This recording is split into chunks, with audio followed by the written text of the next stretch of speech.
It's time for this. There's a real feeling that this is the best versus the best. White's lost control. White has lost control completely. A magnetic, ferocious, fearsome, incredible. There's a lot of questions to be answered here. Big uppercut. The referee has said enough is enough. How many more do you want? Lift off for AJ! This is The Voice.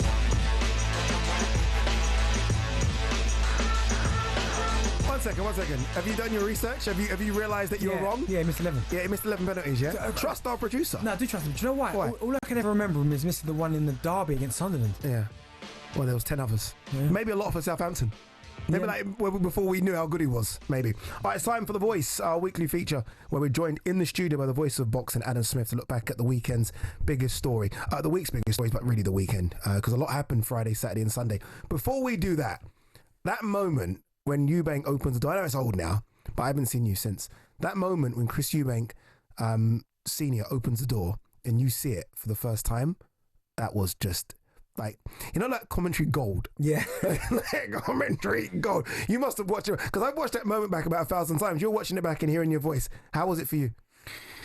It was just the biggest shock, I think. I mean, Darren, Barry and I just looked at each other. It was just an incredible moment after everything that had happened in the build-up. You know, expect the unexpected in boxing, the most unpredictable of theatrical sports at times, and that was one of those moments. It was just, I can feel you it just turn now. into a fan. I am a fan, Ade. Yeah. The hairs on the back of your, everything was just, it was a wow moment. And Darren and I were like a couple of kids. We just couldn't believe it. He's talking about Darren Barker, by the way, not Darren Bent. Do you know what, though? It almost felt like, I almost feel a bit silly now afterwards thinking, well, he was always going to show up. Do you know what I mean? Yeah. Because it was one of like his son's biggest night ever, big family in Yeah. terms of Eubank and Ben.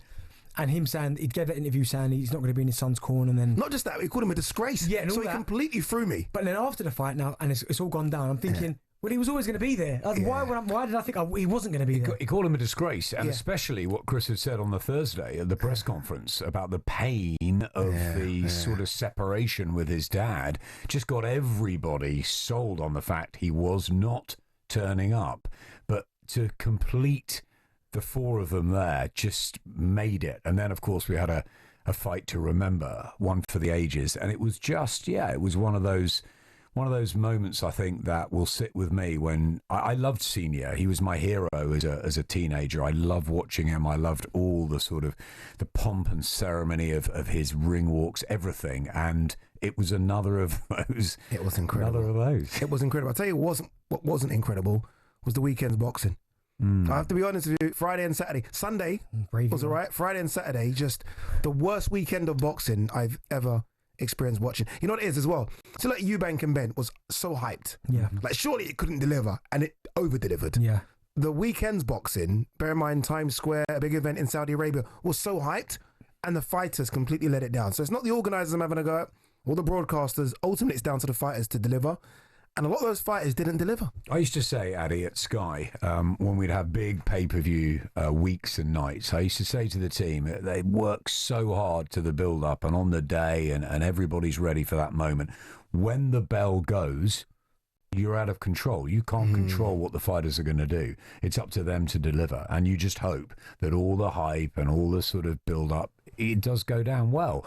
And it did, as you said, at Tottenham, and sometimes it lives up to it, and sometimes it just doesn't. And that is partly styles, partly fighters' moments, and it just was... they were flat, weren't they, the fights, I thought, this weekend, and there was a lot of action from America and Saudi, and you don't really remember any great fight.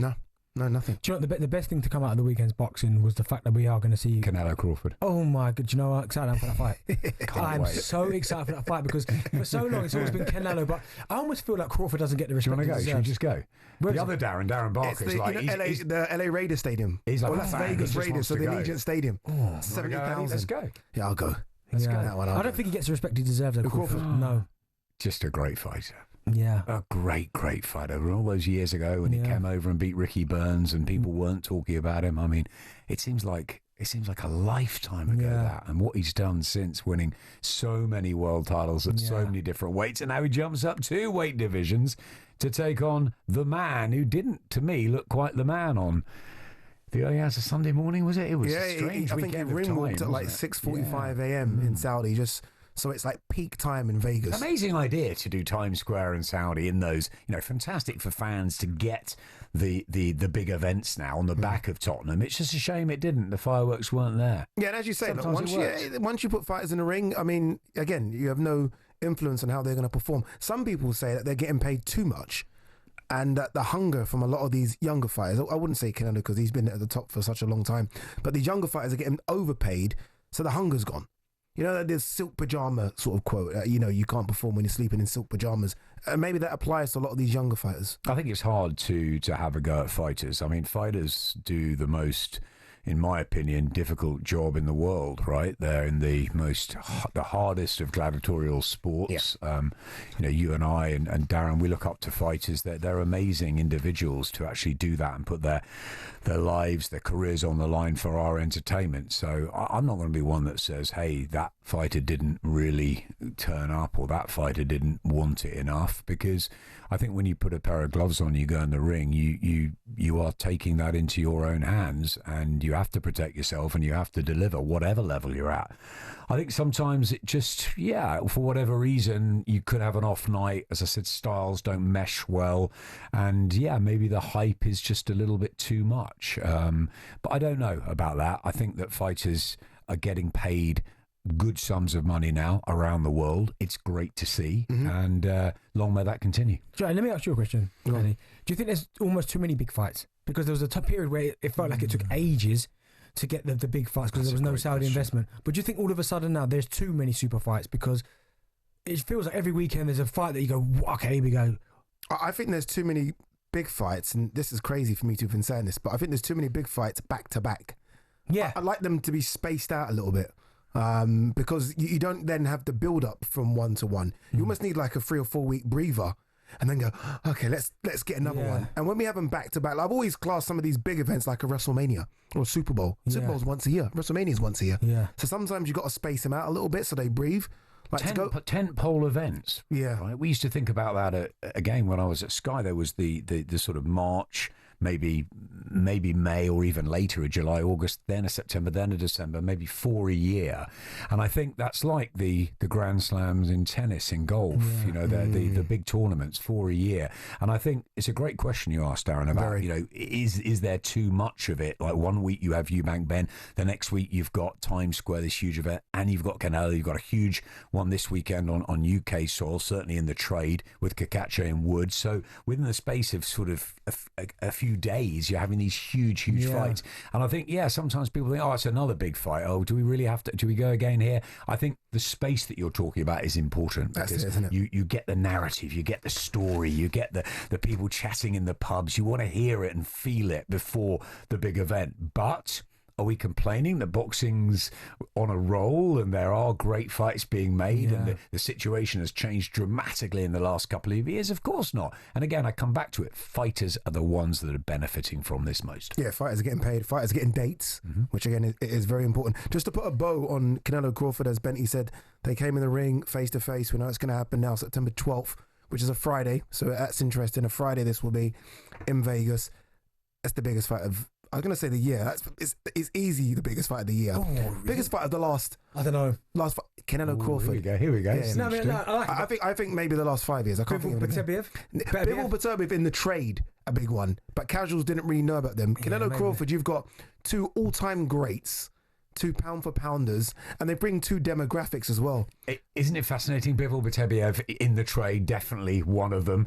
You talk to some of the casuals on the streets, they go Eubank Ben. Then you say, okay, hang on a minute, we've got the 2 best heavyweights in the world, in Usyk and Dubois, meeting in an undisputed world championship at Wembley, the first time ever in London that we're going to get an undisputed heavyweight clash. How big is that? And then in September, you've got 2 legends of the sport meeting in, of course, what we all feel is the biggest fight because of what it is and what it stands for. Terence Crawford's never been beaten. He's jumping up madly. Canelo's an absolute legend. It's unbelievable. But there again, those are the 3-4 fights that are standing out. And maybe that is the space that you need between them. Yeah, maybe. All right.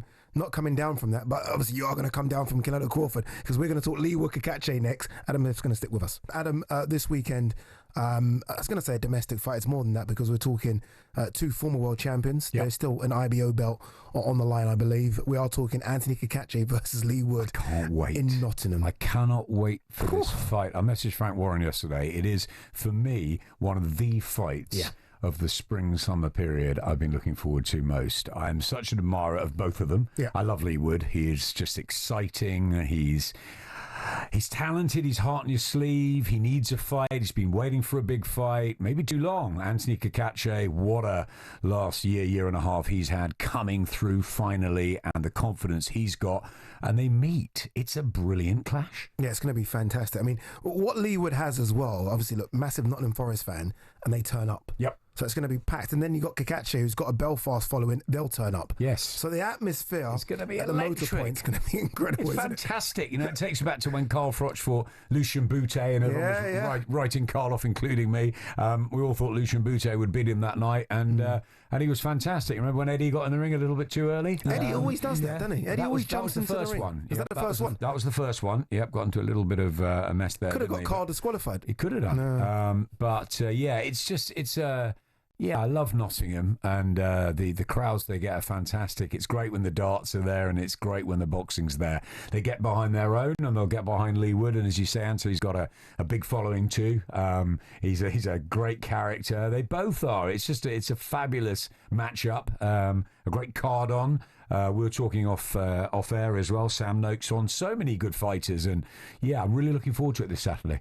I'll never ask you to pick because obviously you're on comms and that's not what you do. But in terms of the difficulty for Lee, he's moving up in weight class. He's not fought for 18 months. 18 months. That's a problem. It's a big issue, isn't it? Yeah. I mean, and he's no spring chicken either. He's 36. He's against the wall here. Let's be honest. Back's against the wall. This is a tough fight for him. Yeah, the best person probably to talk to is Josh Warrington, and I think Josh fancies Kakache slightly, not by much, but maybe Kakache on points, and I think that's probably where you start with this. But Lee Wood will have that home support.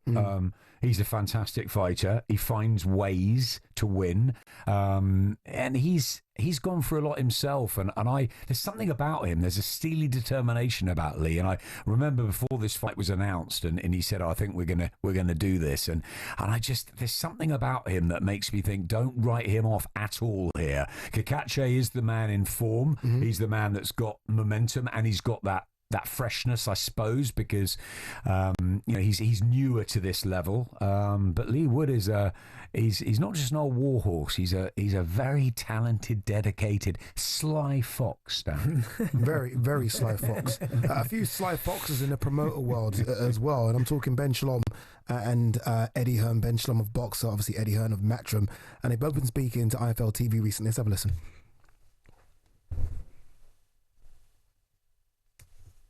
Oh, it's coming. Is it coming? It's a stadium filler. I don't know what stadiums you're doing at the moment. Just did Tottenham last week. No, I did Tottenham. Oh, you did? Who was the lead promoter? I invited you. Who was the lead promoter? I was the lead really? promoter. But you got kicked off.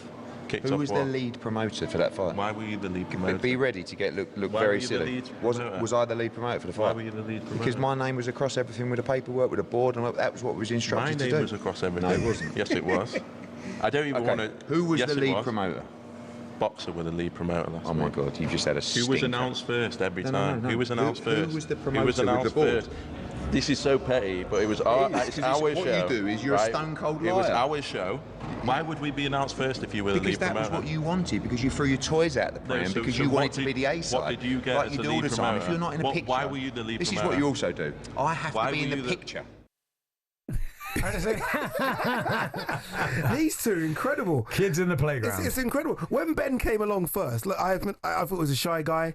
I thought, honestly, what does he know about the sport of boxing? All of a sudden, he's grown on me, Ben, because he's realising he has to fight. Grown on Eddie. I think he has grown on Eddie a little bit, but he's not grown on Frank, I will say that. But he's having to fight. I like it. Yeah, why not? Absolutely. Yeah. Boxer and Matchroom. I think Rick Reno, when he came out with his comments right at the beginning about the other promoters and the sort of shows they're dishing up, I think he sort of attacked both. He attacked everyone, didn't he, in that little speech he had? But yeah, look, Ben and Eddie are going to have some fun. I mean, Eddie's been around longer. Ben, it's different. They're different characters. I like them in different ways, and I like the way that they are together now. It's quite fun to see. They almost have to come together, don't they? Because of the outside influence now in Saudi. Yeah. They have to work together. You almost have to team up, don't you? You have to. Yeah. That's all that. You almost have to team Tag up. team. Yeah. Tag team, put on some good shows. Yeah. And that's What did you make of Rick's comments on that press conference? I think it's ridiculous. He went for them, didn't he? Yeah, I think it's ridiculous. And this is not a Matchroom show. This is not a boxer show. This is a Ring Magazine show. I was like, Rick, stop it. Ring Magazine. All right, that was a look ahead. All the latest boxing action on talkSPORT with our friends at The Zone. Don't miss a thrilling all-British clash for the IBO Super Featherweight title. Kakache versus Wood this Saturday, May 10th, live on The Zone. Sign up at thezone.com/boxing. On AM, on DAB, via the talkSPORT app and on your smart speaker. talkSPORT.